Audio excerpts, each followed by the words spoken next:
These controversial surveillance devices are designed to alert authorities to gunshots, and their exact locations have been kept hidden from police and the public, until now. Wired obtained leaked documents that reveal for the first time the secret locations of 25,580 ShotSpotter microphones. In this video, we'll analyze that data and test the claim of activists that these sensors lead to biased over-policing of communities of color across America. 12 million Americans live in a neighborhood with at least one ShotSpotter microphone. Are you one of them? Let's put ShotSpotter's secret locations on the grid.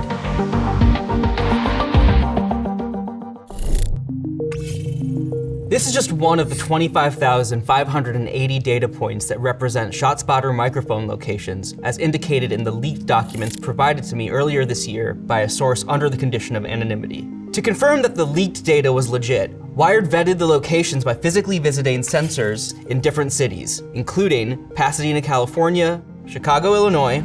I think that's it on top of the pole. Miami, Florida. There it is, I see it.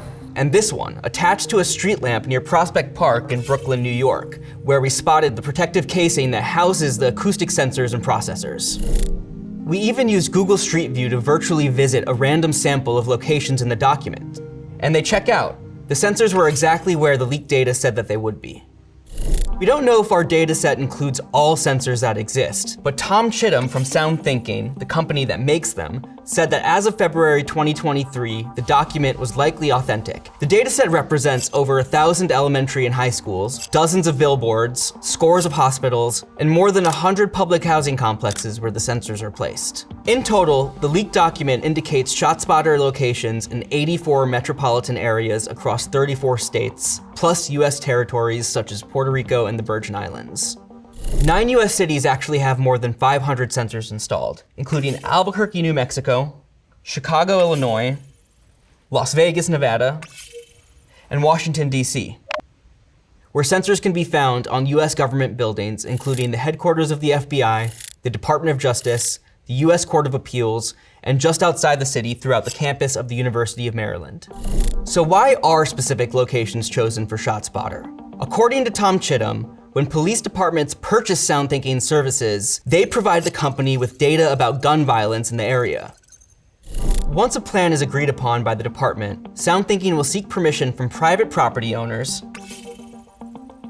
utility companies, and business owners to install sensors on their premises. While Chittum says that most property owners agree to do so without needing incentivization, the company will occasionally offer gift cards to secure access to their private property. According to the company, if a loud, impulsive sound is heard in the coverage area, sensors, often on top of buildings and streetlights, pick it up. The location of the incident is determined by measuring the time the sound takes to travel to each sensor. At minimum, 3 sensors need to detect a sound for it to be flagged. The sound is then first analyzed by AI to determine if it's likely a gunshot before being sent to a ShotSpotter Incident Review Center, where analysts determine whether it's gunfire or something else, like a firework or a car backfiring. If it's a gunshot, ShotSpotter then alerts law enforcement. SoundThinking claims they keep the exact locations of their sensors secret, even from police, to protect people who allow the sensors on their property, as well as to prevent the mics themselves from being tampered with or vandalized. But this secrecy has been a point of contention for those who criticize the company. To the south! CPD, we want you out! The ACLU argues that, quote, there are deep problems with the gunshot detection company and its technology, including its methodology, effectiveness, and impact on communities of color. So are activists right? Where are these microphones being placed? Wired did some digging and found the answer. After receiving the leaked documents of the sensor locations, we used the most recent census data and collected the demographic information from every census block group with at least one SoundThinking sensor. Each census block group has between 600 and 3,000 people in it. We then analyzed sensor distribution in US cities and found that, in aggregate, 70% of people who live in a neighborhood with at least one SoundThinking sensor identified as either Black or Latino. Nearly 3/4 of these neighborhoods are majority non-white, and the average household earns a little more than $50,000 a year. But let's zoom in and look at individual jurisdictions. The pattern appears to be the same. Winston-Salem, North Carolina, for example, is approximately 43% white, but only 13% of residents who live in areas that have at least one ShotSpotter sensor identified as white. In Fort Myers, Florida, roughly 19% of the population is Black, In block groups with at least one sensor, however, approximately 41% of the population is black. So Wired's findings do align with the theory put forth by activists and critics that ShotSpotter surveillance does disproportionately occur in poor communities of color. Why invest in ShotSpotter when it's shown it doesn't curb gun violence? It doesn't do what it says it's supposed to do. So what happens when police answer a call based on a ShotSpotter report in one of these neighborhoods? Let's go to Cincinnati, Ohio. It's New Year's Eve 2022, 8:21 p.m. Several sensors pick up 2 loud sounds that could be gunshots.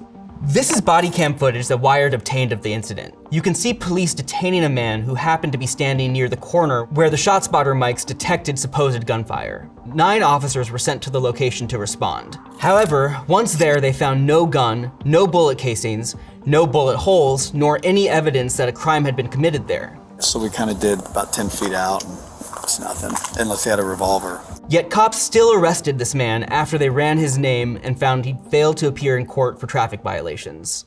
This incident tracks with a 2021 Northwestern University School of Law study, which found that over a 2-year period, 89% of alerts in the city of Chicago did not result in police finding evidence of a gun-related crime. This is likely, at least in part, due to how often suspected gunfire alerts end up being something else entirely. For example, according to this article, officers in Pasadena responding to scenes of ShotSpotter alerts have pointed to backfiring cars, fireworks, or even noisy construction as the actual sources of the sounds the sensors detected. And that's when the sensors are actually working.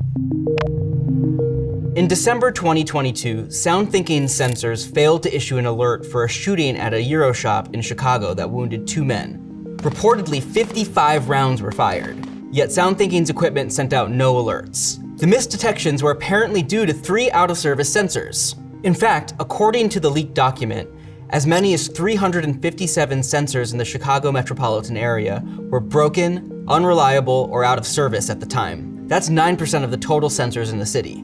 2,680 of SoundThinking sensors nationwide, 1 in 10, were categorized as either broken, unreliable, or out of service at the time the file was created, allegedly late last year. This past September, Mayor Brandon Johnson, a vocal critic of ShotSpotter, said the city will not renew its contract with SoundThinking. On a side note, one interesting use case for ShotSpotter can be found way across the world in South Africa.